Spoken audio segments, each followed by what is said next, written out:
And now our Hopkinton Hillers Play of the Week. Freshman Jake Barron gets a walk-off three-pointer to lead the Hillers to victory.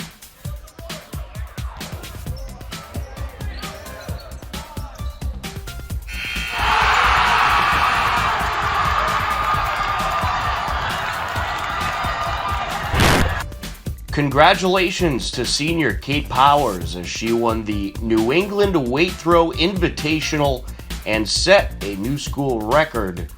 Kate Powers will keep her track and field career going at Kentucky University next year. Hello, everybody, and welcome to a brand new edition of HCAM Sports Talk. Like Tom Brady, we are back. Tom Nappy, your host for the show today, and I am joined by Andy Barron from MyFm 101.3 and Jared Keene from the Metrowest Daily News. Guys, how are you? Good to be back after we had a couple of best of Hiller Winter Sports episodes. We came out of retirement, so we did indeed.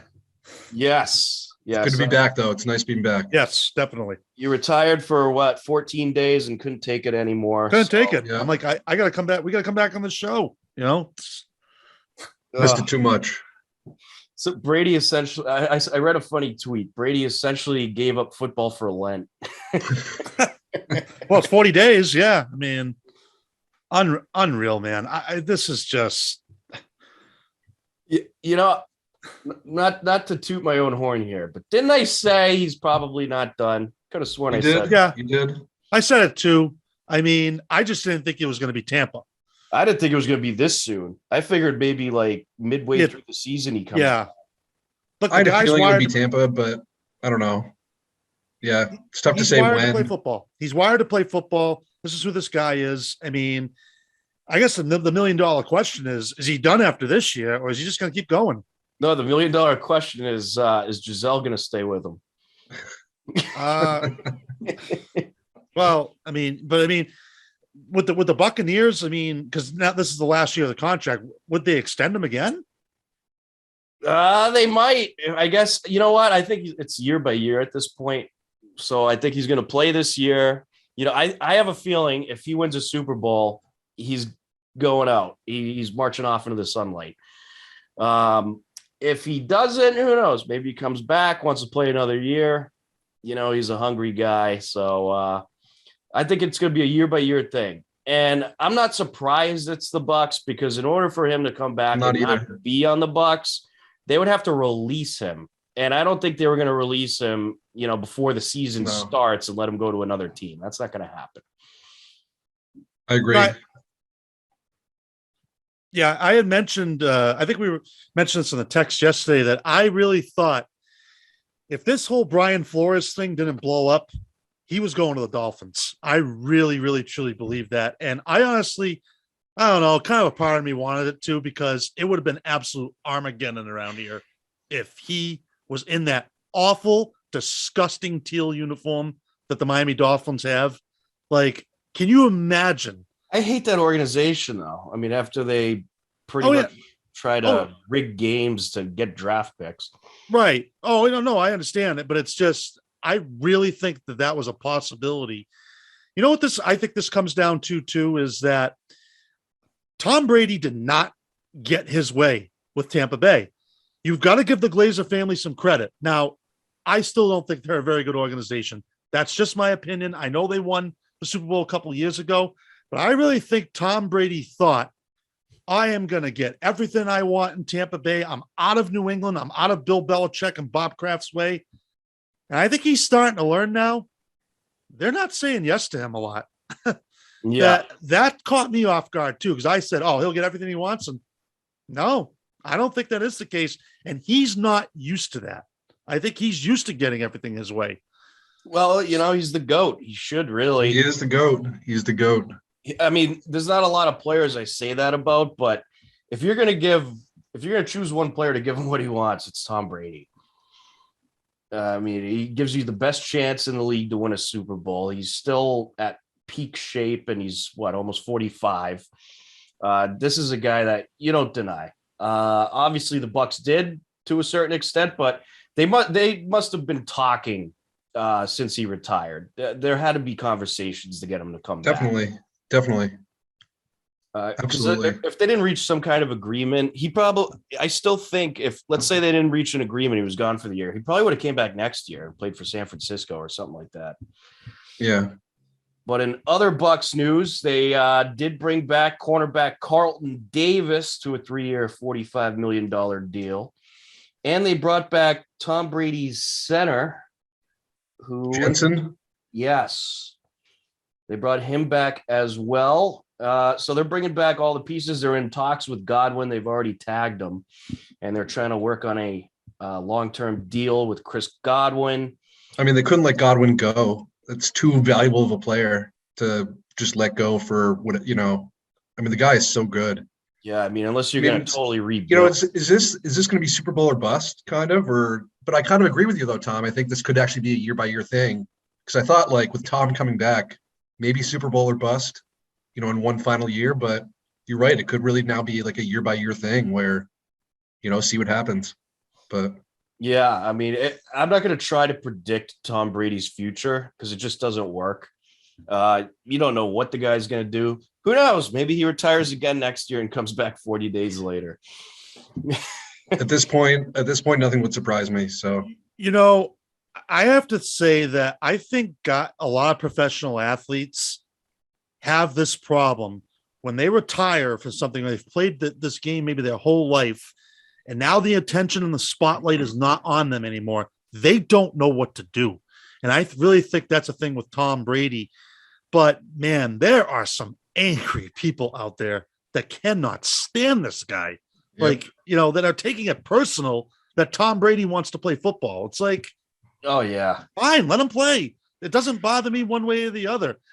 I just I don't know. I was kind of hoping he was going to go to another team because now somebody texted this yesterday. If Tom Brady does play again next year and say the Buccaneers and Patriots do finish in the same position in the division, he will make a return to Foxborough again. Yes. And if they do, if that does happen, that game needs to be on at 4:25. That place will be electric. You can't put that on Sunday Night Football. Well, you know what? The Patriots have a lot of signings to make if they want that to happen, because I have a feeling the Bucs are going to be definitely in first place in that South. That NFC South is horrible. They are very weak. Yeah, they're going to walk away with that. And now, I just want to say, though, Panthers and Saints are trying to reach out to Deshaun Watson. That could change things. That could. Yeah, absolutely. But that will make them better. But I still don't think they're better than Tampa, even with getting Deshaun Watson. And let's forget, he has not played in over a year. We don't know what he's really going to be. Yeah. One signing, though, Mitch Trubisky to the Steelers. Are you kidding me? What? So now you're going to have Mitch Trubisky and Mason Rudolph competing for a job. Come on, give me a break, man. Jared, what the hell are the Steelers doing? Like they could have maybe gone after Kirk Cousins. I mentioned that. Yep. He's better than Mitch Trubisky. Well, this disgusting, interesting little tidbit here. The AFC North now features a quarterback taken first in the 2017, 2018, and 2020 NFL draft. You had Joe Burrow with the Bengals drafted first overall in 2020, Baker Mayfield first overall in 2018, and Mitch Trubisky was the first quarterback taken, but he was drafted second overall in 2017. So interesting tidbit there. But yeah, Mitch Trubisky is not the answer for the Steelers, especially in that very competitive AFC North, where you have the Bengals fresh off a Super Bowl appearance, and they are still going to be very good. You got Baltimore, and you got the Browns retooling. They brought in Amari Cooper, and they're working on bringing in some other big names as well. So, yeah, I think they released Jarvis Landry, who I think the Patriots should go after. I think they should go after Jarvis Landry. Sure. Good, solid receiver. And Allen Robinson, another name that probably isn't going to happen. If you bring in Jarvis Landry and Allen Robinson, you have a legit receiving core along with Kendrick Bourne. Well, you know, what about Lockett? I mean, Seattle is getting rid of everybody. I like Lockett if you could grab him, or of course DK Metcalf, but I have a feeling Seattle's hanging on to him. That's not happening.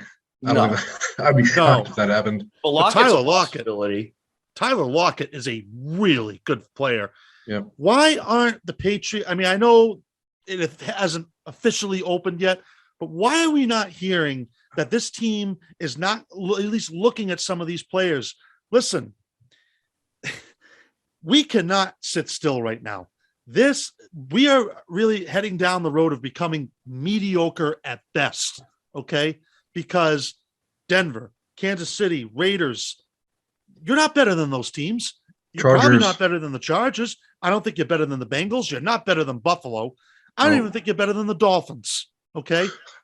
And this is not going in the right direction, guys. I mean, I want this team to start competing for a title again. It's just I don't think Mac Jones is that bad, but you got to get him players and you've got to fix this defense. And I do not like what I've been hearing or seeing in these last couple of days. Yeah, I mean, it's looking like you're going to have Belichick calling the offensive plays, which I don't have a lot of faith in. There's no rumors going around about anyone big that the Pats are going after. I have a feeling, are they cutting back what they're going to spend this year? Are they doing that classic Belichickian free agency where you just sign a bunch of small names and hope for the best? It's not going to work with Mac Jones. You don't have Tom Brady anymore. You can't do that. You have to give this guy tools. You have to give him a defense. You just lost JC Jackson, who just signed with the Chargers, 5 years, $82.5 million. So, now you need cornerbacks. The secondary last year wasn't good, and you lost your best cornerback. So I don't know what this team is planning, but I agree, Andy. I'm not liking what I'm seeing at all right now. I'm not either. And I mean, the latest name you're being linked with offensively is Marquez Valdez-Scantling. Okay, nice player, but not the type of player you want to be going after for a legit receiving core. Again, go after that Allen Robinson, go after that Tyler Lockett. Again, Valdez-Scantling as a third option, maybe okay.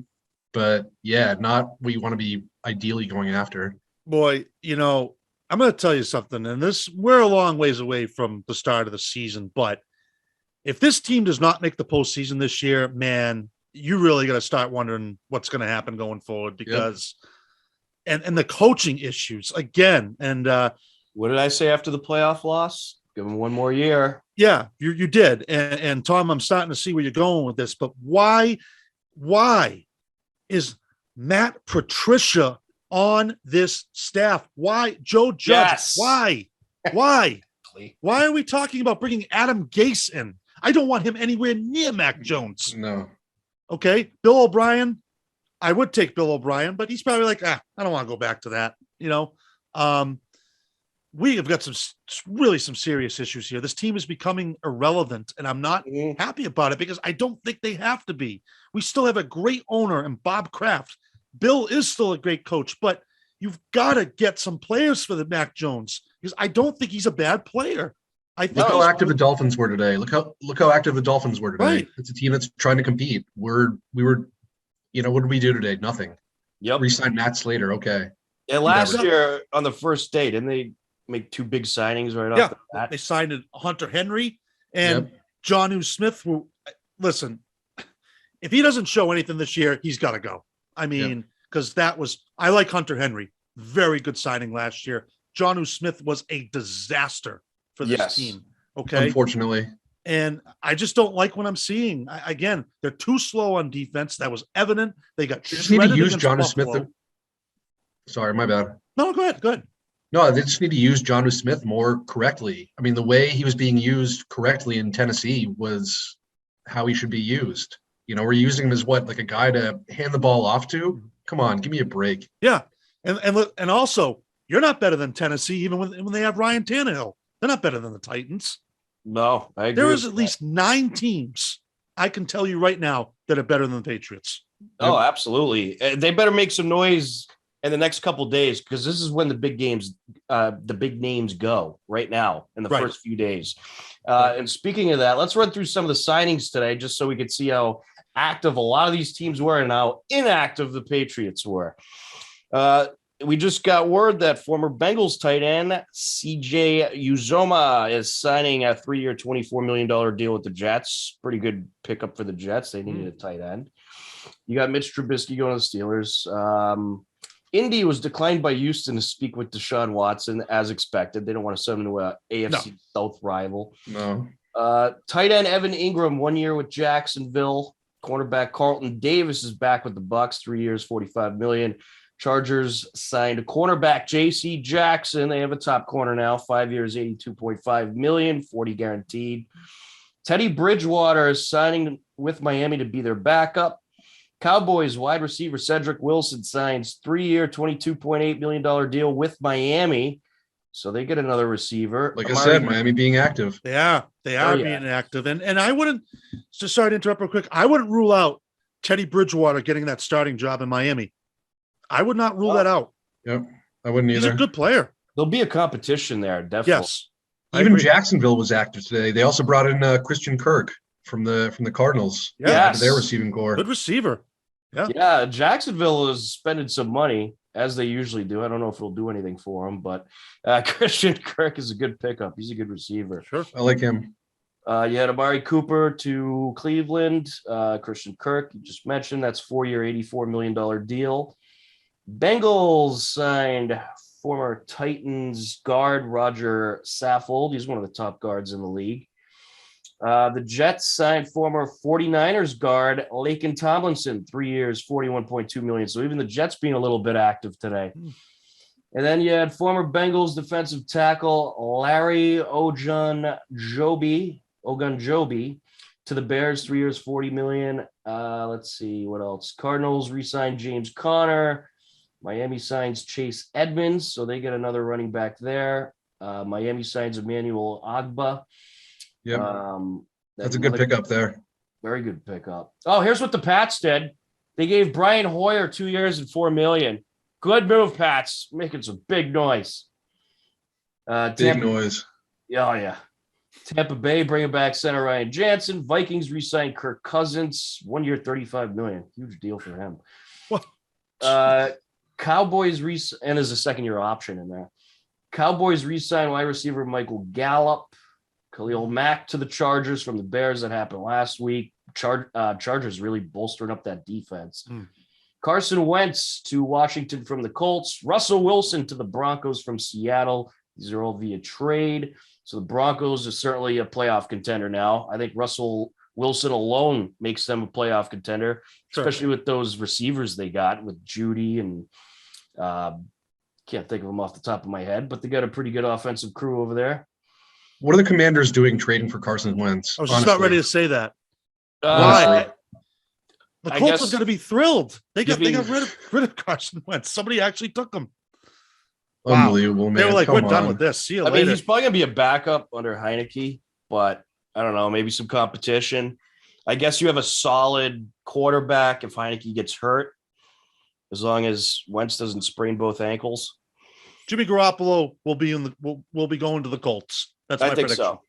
Yep. And guess what? That would make them a bit of a contender too. No, it's still better than the Patriots. And then Trey Lance starts for 49ers? Yeah. Yep.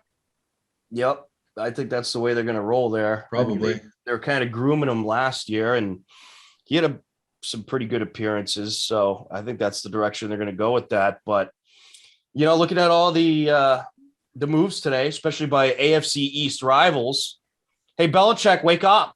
Make some moves. What are you doing? You lost your top corner. You were blown out in the playoffs last year. Your team is not getting better. And you need help at receiver.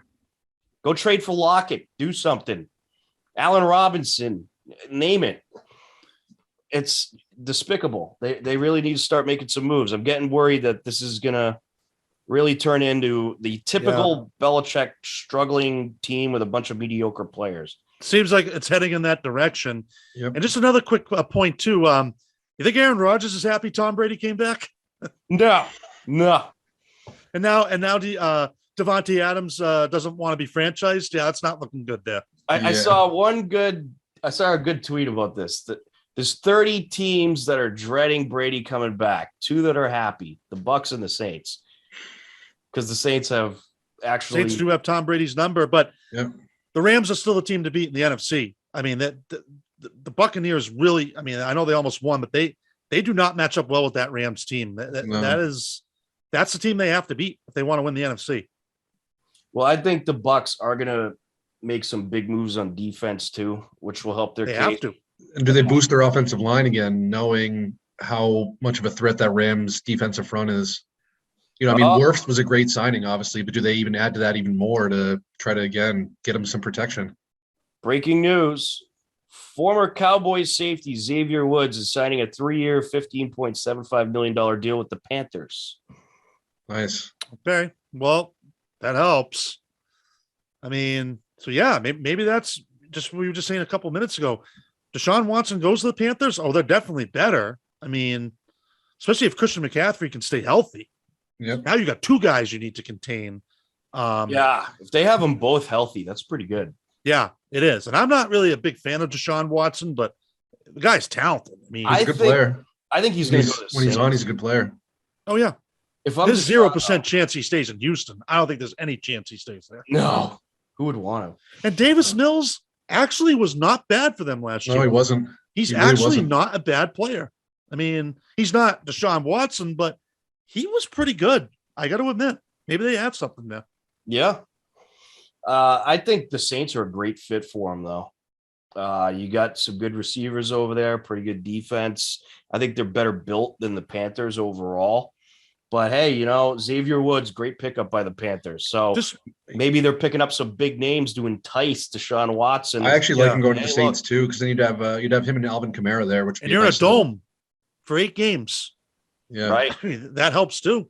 I mean, you know, and isn't it crazy too? Like all these NFL signings that we're seeing, like I know it kind of ties in a little bit, but like when you hear about like the MLB free agency, like it doesn't even come close to the NFL. I wanted to bring that up. But it doesn't even come close. Tom Brady comes back yesterday and baseball's on the back page again. The NFL just runs circles around every other league. It's not even close. Especially baseball. It's like they just finally, after all this debating and negotiating, finally reached a deal to come back. They're going to have a season. They're going to have a full season. They're going right into free agency. It's going to be this exciting race to get ready for the season and sign all the guys you need to sign. And then, boom, Tom Brady's coming back. Boom, NFL free agency. No one cares about baseball. Sorry. It's just the NFL is just, you know, no one's ever going to overtake them. It's not happening. It's just they're just too big. And again, we're in March. The week 1 is still 6 months away, and we can't wait for the season to start. Even if the Patriots aren't going to be good, they're still gonna watch. You're still gonna watch. Oh yeah, because it's an easy commitment too. I said this on our show on the Buzz last week. Just how football is an easy commitment to make. It is. It's 1 game a week, even though there's a lot of football, but it's easy. You know that Patriots game's on at 1:00 on Sunday, 4:00. You got the rest of the day to yourself. Baseball, not so much. It's just you know, and say like look at like ESPN's coverage of like a Russell Wilson trade compared to like, you know, what Josh Donaldson getting traded to the Yankees yesterday for Urshela. Not even close. Yeah, not even. Yeah, Russell Wilson could have been traded to the Jaguars and it still would have gotten more coverage. Yep. Listen, when you have minor league baseball teams getting more attendance than some major league baseball teams, you got a problem. Yep. Oh yeah. Yep. Number one, certainly do. The tickets are too expensive in a lot of the big cities in baseball. I mean, you know, even like going to a Red Sox game, it costs you like $200. Even more. Yeah. I mean, depending on how many beers you drink, I guess, but it's insane. It's insane. It's crazy. Who wants to spend that kind of money to go watch a mediocre baseball team? Nobody. And that's why I think attendance is down. And, you know, with the pampered players in that league, it's just losing popularity season after season. The games take too long. The season's too long. Everything's too long in baseball. People lose interest. And, you know, they got rid of some of the new rules coming back out of the lockout. They got rid of the automatic runner and extra innings, which I hate. What I mean is I like the extra runner. I hate that they got rid of it because I thought that was a great way to shorten some of these regular season games. Who the hell in the regular season wants to watch an 18-inning game? Like, really? I mean, these games have exciting endings, I guess, but when you had that automatic runner going into the 10th, you had a lot shorter extra inning games, and it actually made it more exciting. So, at least in my opinion, I mean, Sure. I don't know what you guys think, but I like the automatic runner and extra innings during the season. As far as the playoffs, play that all normal, no automatic runner. But during the season, I think that was stupid of them to get rid of that. Yep. Yeah. I mean, again, I kind of like the new changes but I wanted them to see them this year. We don't have time to wait another year. Like seriously, Yeah. So the new changes coming. You have the bigger bases. You'll have the pitch clock. Huge. I was at a Worcester Red Sox game last summer. The pitch clock works, guys. It does a huge difference, and it's going to speed the game up. But the thing is, are the players going to go along with it? Like baseball players are on a completely different level. I mean, first of all, I don't feel like this CBA is going to change anything. It's just you're still going to have teams signing these crazy contracts, these long-term deals. The owners are going to be pocketing money, especially after getting the Apple deal. Yep. And I don't think the players union, I just don't think they're as strong as they used to be. I really kind of wanted to see how far they were going to go. And at the end of the day, the owners probably threatened to cancel the season and be like, listen, people aren't talking about us. So, you either need to sign this deal or I'm pulling the plug. And just these horrible press conferences that Rob Manfred had. I mean, just an embarrassment. This whole thing was an embarrassment, really. Agreed. I couldn't agree more. I honestly couldn't agree more. But be honest, are you excited for a baseball season? Really? No. I mean, I guess the good thing is in the summer when there's not really a lot going on, it'll give you something to watch, I guess, kind of follow. But as soon as football's back in September, no one cares about baseball. Right. When was the last time? No one's going to care about baseball until probably the end of the NHL Stanley Cup. Yeah. Well, the baseball playoffs have been good, but now you're not doing that one game playoff. I loved that one game playoff. Winner take all. Red Sox Yankees last year, that was good for baseball. Dodgers Giants, these are good for baseball. Now you're adding another team in, a best of 3. We don't have time for this. No. Let's keep it simple. This league cannot get out of their own way. They really can't. I'll be honest. I have not been invested for a long time. And maybe the last time was when the Red Sox won the World Series 3 years ago. And even that was kind of, I mean, just look at this show, for example. How much do we talk about the NFL compared to how much we talk about Major League Baseball? It's not even close. Not even close. I dread the months that we only have Major League Baseball because no one really cares about it. But I do like minor league baseball and I like Legion baseball. I really, because I have a family and I enjoy better baseball than Major League Baseball. Definitely. I agree with you there. Sure. And minor league baseball is becoming huge. It's family, it's friendly, it's affordable. And you get to see future stars. You're not breaking the bank. You usually get free parking in a lot of these games. It's a lot more fun to watch and more enjoyable to watch. Yeah. And it's a lot shorter games usually. Lot shorter. And again, they have a lot of activities for the kids to do. And this is how I grew up. I remember going down to Pawtucket when I was a young kid. We weren't watching games 4 or 5 hours long. It'd be done in probably 3 hours because now pitchers, we use like 5 or 6 pitchers a game. That's not the game we grew up with. It was, pitchers would probably go complete games or at least 7 or 8 innings. You bring in your closer. Good night. Game over. And that's a great point because that's something that Major League Baseball doesn't do enough of. Cater to the kids. They don't get these kids invested. They don't have the activities that a minor league game does.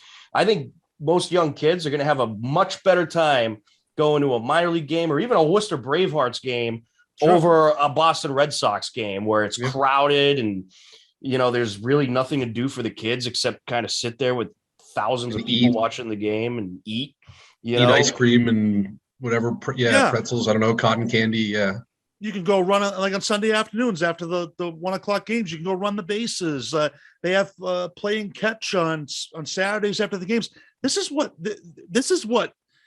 I do like about baseball. And I think the minor leagues kind of get it. I don't think Major League Baseball does get it. I think they're taking advantage of their fans because let's face it, not a lot of younger people are watching. It's a lot of the older crowds are watching. Now, listen, I used to be before the Red Sox won their first World Series, I'd watch a game every night. But they weren't 4 to 5 hours long either. Right.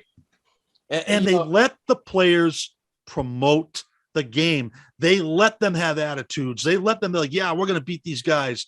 Listen, Red Sox, Yankees before that, we hated that baseball team. And you know what? We hated George Steinbrenner, but he loved his team. There's no passion in this game anymore. These owners, this is a side gig to them. Listen, Bob Kraft loves the Patriots, whether or not, okay, he's got his faults, but you can tell he loves his football team. He's invested. He goes out, he talks with the fans. John Henry does not do that. No, they're just a bunch of corporate guys who couldn't care less. They got like 10 other businesses. They got Liverpool. They got this and that. They're all over the place. They couldn't give a crap about the fans, really. Even Jerry Jones, he loves the Dallas Cowboys. Like, even though I can't stand the guy, the NFL owners, I feel like they love football. The players, you don't see John Henry with that kind of passion, and no. I want to see that. Then why should I have passion then? Right. Exactly. Yep. I'm just saying, it's like, every season it's higher and higher prices for everything. And I know we got this whole inflation thing right now, but I'm not even talking about that. I'm talking about in general. Even if inflation didn't really exist, you'd still have higher prices because that's what they do. They constantly raise the prices on whether it's beer, whether it's a hot dog, whether it's tickets. The prices are always higher, even if the team's bad. And they're really, and now they're adding games to the playoffs with the best 3 series. You're just trying to make more money. That's all you're doing here. You're not trying to cater to what the fans want. You're not trying to make the game shorter. You're not catering to the kids. You're not doing what you should be doing is pretty much what the case is with Major League. Again, Andy said it best. I think the CBA is not going to do anything either. There's still going to be, again, big contracts, and nothing's going to get fixed, and it's going to become a big issue again, and then what are we going to do? They need a salary cap. But then I don't see it ever happening.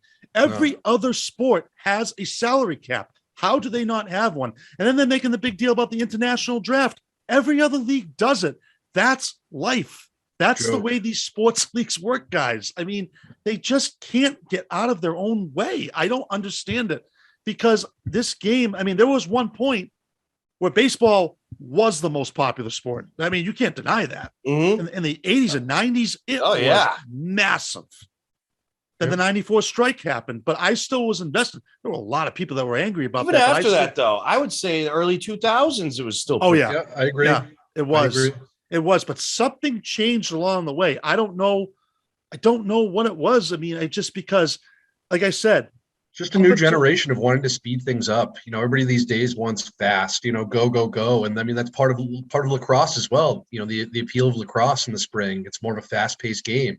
Whereas kids are playing, I think, lacrosse more now than baseball because, again, everybody wants fast pace now. Right. Whereas baseball is very slow. And you go to a Red Sox game, how many people do you think are actually watching the game? I even see it on TV, looking at their phones. No one's paying attention. Yeah, I mean, if I'm spending all that money, I actually go and watch the game. But you go and watch the game. Right? I'll tell you what, I have no plans to go to a Boston Red Sox game this year. I want to go see the Worcester Red Sox. I haven't been yet. And I want to go see the Worcester Bravehearts because I love those Bravehearts games. They're great time. They're fun. Great time. Worcester Polo Park. Spend $200? No, thanks. No, Polo Park, very, very nice place. I definitely encourage you to get there. And in the Worcester Bravehearts and so many other minor league teams too. I mean, but Portland's got a good team. I think there's Lowell. I mean, there's so many teams you can support. And again, you're going to keep seeing these minor league teams continue to, I think, flourish, coming out of this pandemic. Definitely. Yeah. Because people, I think a lot of people like the sport of baseball. They just don't like how Major League Baseball does things. I agree. That's a great point. That's how I feel. I do like the game of baseball, but I do not like, they should be leading. I feel like they're almost like following, or they're trying to be the NFL. Listen, no one is overtaking the NFL. It's not happening. No. Would you even say that the NHL might even be more popular than Major League Baseball? Definitely. Absolutely. Yeah. Yep. I never thought I'd say that ever. I definitely think it is because, I think more and more people are getting into hockey. I mean, look, the league's expanding, and they're getting great attendance at games. They are. At least from what I could see. And people are invested. People are following it. It's going to be very interesting when baseball comes back to compare the TV ratings of hockey and baseball. Because I think hockey's for the most part, going to beat them. And again, hockey is a fast-paced game. It's energetic. It's, it's exciting. It is. I mean, I think Bruins beat the Red Sox most of the time last year. Yeah, they did. And the NBA, I mean, even though I don't really like maybe the way the NBA is, it's still more popular. People watch. I mean, it's entertainment. It's fast-paced.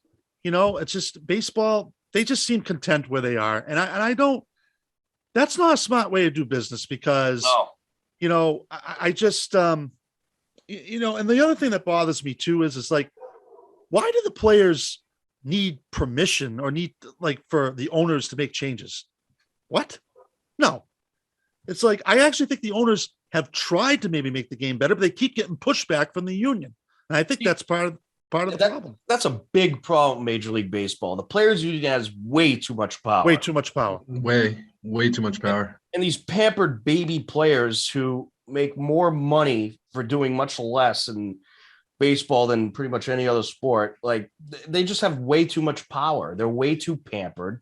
They're way too catered to. And I think a lot of people get annoyed by that. Sure. And the other thing too is, okay, people, because everyone says, oh, this person signed a 5, like in the NFL, for example, somebody signs a 5-year, $100 million deal. They're not guaranteed all that money. Okay. But in baseball, these guys can sit out for 2 weeks. They're still getting paid. Like that doesn't happen in the NFL. Like you don't play, you don't get paid. I mean, and it's just, I don't know, like this lockout really bugged me. I don't know why it did. Maybe it's just because everything that's going on in the world. And I just, just the way these guys, I think, get off on it too. Like, oh, we won, they won, they're doing this and that. And I really think I don't think people really cared, honestly, that a deal got done. Your rant was pretty epic for what it's worth. You got a pretty epic rant. That was a good one. Oh, I just get frustrated when I see stuff like this, but it's just, you should. I mean, one word, passion. Remember that word. And I just don't see that in Major League Baseball. Like with the NFL, I mean, it's just, I can't wait till week 1. I don't know about you guys, but I am ready. I mean, I can't wait to see what happens tomorrow in free agency, let alone week 1. Right. You're just waiting to see who teams are going to sign. I mean, I'm sure me, as a lot of people are following Adam Schefter on Twitter, just waiting to see what the next signing is going to be. And how many people are watching NFL Network right now compared to Major League Baseball Network? Not even close. It's not even close. I mean, again, we can sit here and talk about this all night, but it's just, listen, the NFL has issues. I believe me, there are things I do not like about the league, but it's a well-oiled machine. I mean, you're not going to beat it. It's not happening. And again, it's passion and commitment. That's what it is, and even though if the Patriots take a step back, you're still going to watch the games. You're still going to watch, because it's football, because it's easy. It's easy to follow. I mean, it's really easy to get somebody into, like, for example, fantasy football. How much easier is it to play fantasy football than fantasy baseball? Anybody can play it because it's not a big commitment. Yeah. You line up once a week instead of every day, Exactly. Well, now you're getting football too. Like the USL's SFL is launching. The XFL is coming back next year. You got the indoor football league. I mean, man, they're just college football even. I mean, is massive in some. I'm going to laugh so hard if like the USFL or are they both coming back and XFL? Well, the XFL is next year. USFL is starting this year. They're playing all their games in Birmingham, Alabama, but they're getting a lot of steam. People are getting interested. It's just watch them get better ratings than baseball. That'd probably will. They probably will. In some that markets, would be disgraceful for baseball. It really would.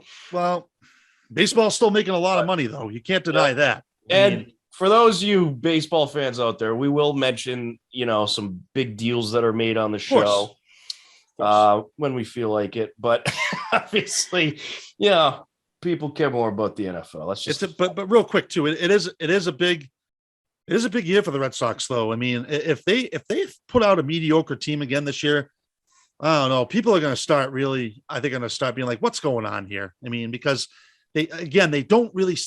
I think they're going to be a good team. I just don't know if they're going to be a great team.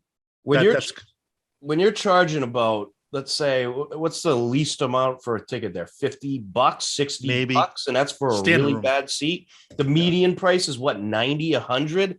When you're charging that much, you better put out a very good team. And the other thing, the other thing too is don't expect the new Fenway Park anytime soon because it ain't happening. No. And John frankly, Henry, that doesn't bother me. I don't want them to change the stadium. I like Fenway Park. I like the feel of it. I would like it if they upgraded things a little bit, maybe some bigger seats in there somewhere. But I do like, it's a legendary place. It but is. Sure. They are charging way too much, especially for the product that they put out there. Well, expansion is definitely coming. I would just say because some people want a new ballpark, but not happening with the Henry ownership. I mean, maybe they'll put in new seats or whatnot, but it ain't happening anytime soon. No, I don't think it will. And I do want to congratulate some TVL teams that did some great stuff over the weekend. Norwood advancing to the Final Four in Division II boys basketball. They'll take on Burlington Tuesday night, which will be the day before if you're watching the show live. I saw that team earlier a couple of weeks ago against Framingham boys basketball. That Norwood team is really good. Kristen McDonald is a heck of a coach. Yes. And her ability to coach both. I mean, she coached Braintree girls for a long time and now is having success with Norwood boys. That ability to coach girls and boys with that amount of success. Sheesh. Jared, I've really been enjoying a lot of your coverage too. I was following you the other night with the Taconic Millis game. You do a great job, and also want to wish the Hopedale girls good luck. They're playing tomorrow night against a very good Springfield ICS team. I believe that game is at Worcester North, and also Medway, the number one, really good Medway girls team. They'll be taking on Rockland. I'll be there tomorrow night. I'll be there tomorrow night at Quincy. So, yeah, Medway and Hopedale girls really having just solid. Bree Frangillo is on another level. She's so good. She really is. We talked to her a couple of weeks ago and our athlete of the week. And, Joe Iannone has done such a great job with that Medway program. He's awesome. He's awesome. Medway is a solid program, and Bree Frangillo heading to Bryant next year. And speaking of Bryant, that was a little bit of a ruckus there last week in there. A little bit, yeah. Those gyms are just not big enough to hold a game of that magnitude. No. You're going to have something like that go down, yeah. What do you expect when you get a bunch of college kids and you're serving alcohol a game? Exactly. There you go. Trying to fight the other team. Oh, God. They had Bryant against Wagner, I think it was Wagner. Bryant against Yeah. So Bryant is playing Wright State tomorrow night in the NCAA tournament, and if they win that game, they get Arizona. Good luck. Yes, the tournament's coming up. We will be talking about that. I'm excited. This is my favorite time of the year. And was it Thursday it starts? Thursday. Well, the first four. First four is tomorrow. Other games start Thursday. Yeah, and this if I thought about it, we would have filled out brackets, but I didn't think about it. I filled out my bracket, and I got a couple upsets in there, but also will be Coach K's last year. Been coaching since 1980. You're not going to see another guy like this. Incredible. I watched that last home game against North Carolina. They did a nice tribute.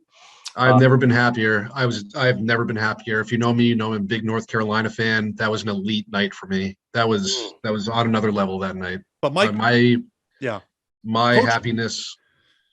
Coach K, Dean Smith. I mean, these guys are just icons in college basketball. Bobby Knight, you don't see guys like that anymore. I mean, I respect Coach K, but I'll be glad to see him. I'll be glad to see him depart after all the success he's had with Duke. So, but that's such a good rivalry, Duke North. Oh, it is. It is. And he coached the '92 Dream Team. That's how much this guy has just some of the players he's coached to be there for that out of school for that long is just. Again, you just don't see that anymore. The other maybe the many years they were like there was all these rumors he was going to the NBA. Never happened. No, he never did. And the only guy I could really see who's coming close is maybe Roy Williams. But other than that, I don't think he's on the level of Mike Krzyzewski or Bobby Knight or Dean Smith. I mean, these guys are just legendary coaches. The best of the best. Oh yeah. And I want John to mention Wooden. I mean. Yeah, absolutely. Bobby Knight, Coach K will go down in history as one of the GOATs. Bobby Knight is he might be the most charismatic coach I've ever seen. I've never seen. Absolutely, no question about it. I went to Indiana a few years ago and I got a chance to walk in Assembly Hall. I mean, it's incredible. One of the best moments ever when he threw the chair. Oh, well, he said he was one of the greatest moments in college basketball history. He coached I think he coached at Army too before he started coaching in Indiana. Yep. I mean, You're I correct. think he coached Mike Krzyzewski, I believe. You should probably just lead. He could probably lead the Army. He probably could. I loved his toughness. He was good. Oh, this guy is just his press conferences to this day. No coach even comes close to Bobby Knight. Like, he was just epic. Oh, absolutely. Epic. All right. I want to mention Norton Lancers also in the Norton Lancer boys also in the Division III championship. They'll take on St. Mary's of Lynn. Congratulations to Norton. They have put together quite a run after a bit of a rough start to the season. And then the Medfield girls, they're 20-3. They'll host Oliver Ames at Quincy High School. I'm not even Medfield girls hockey, I think, just played against Algonquin. I don't know how that finished, actually. Yes, I think Medfield girls hockey is going to the Final Four. Wow. 22nd seeded Medfield girls hockey heading. Unreal. That game was tonight. That game was tonight against Algonquin. Yeah, that is actually happening right now as we speak. We are recording this on a Monday, but don't worry, it's all up-to-date information for the most part. So, Medfield against Algonquin right now at Loring Arena over in Framingham. I can give you an update on that. That's probably over by now. Yes, if you could dig one up. Algonquin beat Medfield 3-2 in overtime. Oh, wow. wow. What a season for Medfield. Wow. I mean, to go in as the 22nd seed in girls hockey, the brackets are like 64 teams. Because Algonquin is the number 10 seed going to the championship game. Yeah, it's very unpredictable. And I always say, for the most part, high school hockey is the most unpredictable when it comes to the playoffs. Yep. It's always great battles and a lot of upsets. But Medfield ends the season at 16-8 after making an appearance in the semifinals. Great season to the Medfield Lady Warriors. And then we'll have spring sports starting up soon. Be looking forward to that. Next couple of weeks, we'll get some lacrosse and baseball and softball. So I know, Jared, you'll be busy. And, of course, we'll be busy on HCAM, bringing you all the Hiller games. We're going to have as many home games as humanly possible. Our goal is to cover all of them for the varsity teams. So, of course, we'll have boys and girls lacrosse, baseball and softball. Certainly looking forward to it. Also, a shout-out to the DS basketball teams, both making it, I think, to the round of 8. Great runs for both teams. Big fan of Rick Rady, DS boys basketball coach. Great guy, awesome coach. Yeah, they program. Yeah, they ended up losing, but great run. And they had to play St. Mary's of Lynn, who's a powerhouse. So that's a tough matchup. Yeah, it really is. So, Jared, I meant to ask you, what do you think of the state tournament so far? The state format, I'm liking it. I think they need to work on their rankings a little bit. I think there's too much emphasis and strength of schedule, but besides that, I'm liking the state format a whole lot more. I feel it's a lot more fair, especially in hockey, where you had 22 teams in one sectional, 6 in the other. I'm liking this format. I'm also liking this format. I think it's become a little bit less now as well about, bus ride length or, length of a trip, and focused a little bit more on the game. But yeah, I mean, they need to tweak a few things. It's not perfect by any means. But so far, I think it's pretty well liked. I think they've done a pretty good job. And I mean, I think you're getting some good games out of it. Obviously, that's for sure, across hockey, basketball, you name it. So, and you're getting still some of those rivalries too. I mean, we've seen it across the tournament. Earlier in the tournament, I saw Natick against Framingham girls basketball. That was electric. There you go. I think it's good. I think you're cutting out some of the other, with the sectionals and everything. I'm liking this tournament. I mean, hey, to play the best, you got to beat the best. That's my motto. And, I think you're seeing it right now. And, there's still some things they need to tweak like anything else. But overall, I think this is a good step. I like it a lot more. And I think if you're worried about the long trips that some of the teams have to take, there's one thing you could consider.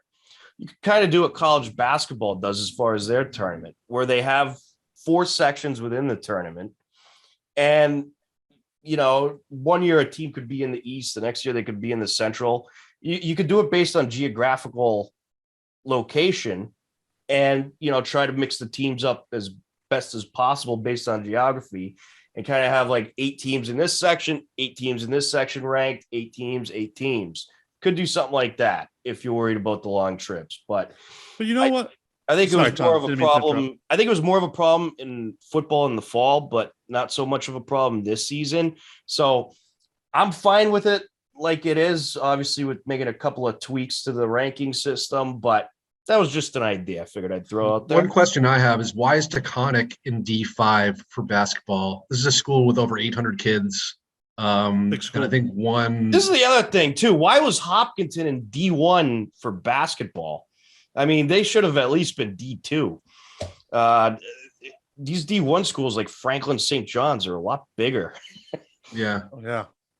D1 is just there are so many good teams. Wachusett, Franklin, Springfield Central, Andover. These are just powerhouse teams that just have incredible players.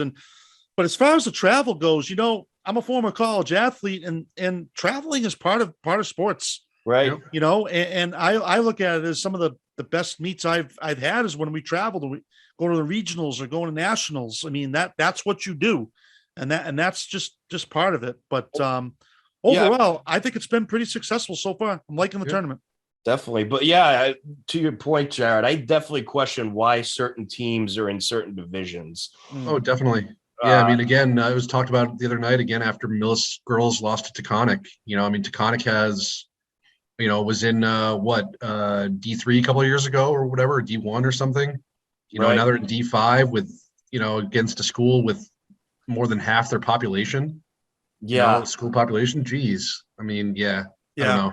Well, that could change too. I wonder if they're trying to even out the divisions too much. Maybe that's part of the problem. But yeah, I definitely want to know why a team like Hopkinton's in D1, and then you got Medfield in D2. Medfield and Hopkinton, pretty similar schools as far as, attendance wise. So that surprised me. Norwood is a big school. They're in D2. Just a really good year for TVL girls basketball. TVL girls basketball, good showing this year. Was both the boys and the girls really good showings. But TVL girls basketball was insane. You still got 3 teams alive. Medfield, Norwood, and Medway, 2 for the boys, but a lot of strong teams. And I was a little bummed. Hopkinton had almost a big upset win in their in the second round or round of round of 32, but they ended up losing by 1 point on the road, which was a bit of a letdown. Yeah, Chelmsford. That was a good game. Yes. Yeah. And they had the lead very late, and then Chelmsford somehow just knocked down a 3 and got the win, and they couldn't pull it off. Bit of a bummer, but great season by the Lady Hillers. Well, believe it or not, we are just about out of time, so let's go around the table. Any final thoughts? Andy, we'll start with you.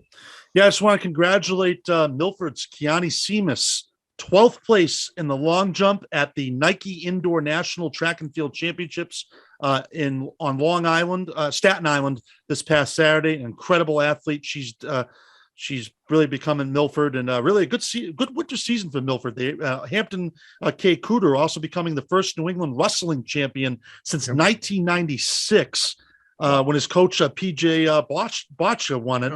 And also the Franklin girls gymnastics team winning New England's in Connecticut this weekend.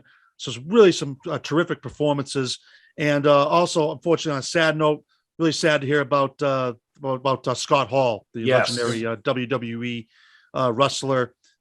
Great performer. Now he had a tough life, but just sad to see. I had a chance to meet him. He was a very nice guy, a lot of fun to hang around with.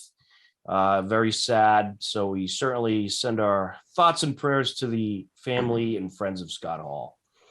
I also just want to mention we did get a little bit more breaking news here. Carolina Panthers closing in on a deal with former Ram guard Austin Corbett. So maybe another move to attract Deshaun Watson. Yeah, it's looking like Panthers. it. Yeah. Jared, any final thoughts? Yeah, and also along with the track stuff, I think Kate Powers from Hopkinton, I think she was 3rd or 4th or something, or won the nationals. Broke every school record ever. She is elite. She is ridiculous. And I think Sam Burgess from Framingham was third in the mile or something. Or second in the, yeah. Talented runner, one of the best in the country. Yeah. Yep, absolutely. But I've just really enjoyed the playoffs. Again, Framingham Natick girls basketball earlier in the tournament. One of the most electric games I've been at. Framingham getting its first playoff win since 2007, 15 years. And just really enjoying some of these games. Just been great to see kind of things sort of returning to normal as well. Not to say that COVID isn't really an issue, but it's kind of really not. You're even seeing some older folks, great to see the masks off. Yeah, games and stuff. So, Should it's be a nice normal to see, spring. and just really looking forward to March Madness as well. I love college basketball. It's my favorite time of the year. Absolutely. Where are you going tomorrow night, Jared? Medway girls basketball. I'll be at Quincy. Awesome. Right. Follow Jared Keene on Twitter for Medway updates. We'll be looking for your updates. Awesome. Yep. Awesome. With my final thoughts, I have a few shout outs to give. Congratulations to the Norton girls cheerleading team. They finished third in the States. Nice job by them. And also congratulations to Dover Sherborne senior Ava Yablonsky on being named the Tri-Valley League MVP for girls swimming. And also congratulations to Hopkinton senior Tess Weatherhead on being named league MVP for diving. I'm pretty sure Yablonsky was TVL MVP 4 years in a row. She's unbelievable. She is on another level. And Andy, I think you mentioned Anthony Touchette from Holliston, D3 wrestling champ. Yes, we'll be having him on this Saturday on the Buzz, and he's our athlete of the week. But another tremendous wrestler from Holliston. Yep, absolutely. And also, congratulations to former Medway Mustang Riley Childs. Had a great season with Boston University basketball. A great career, I think. I think that was her final year. Yes, you are correct. Great career. She was fun to cover at Medway, man. What a player. Yes. Oh, she was incredible. This Medway girls are just unbelievable. They have so many great athletes going through that program. They got Lauren Beach playing at Fairfield. Jeff Fairfield, yeah.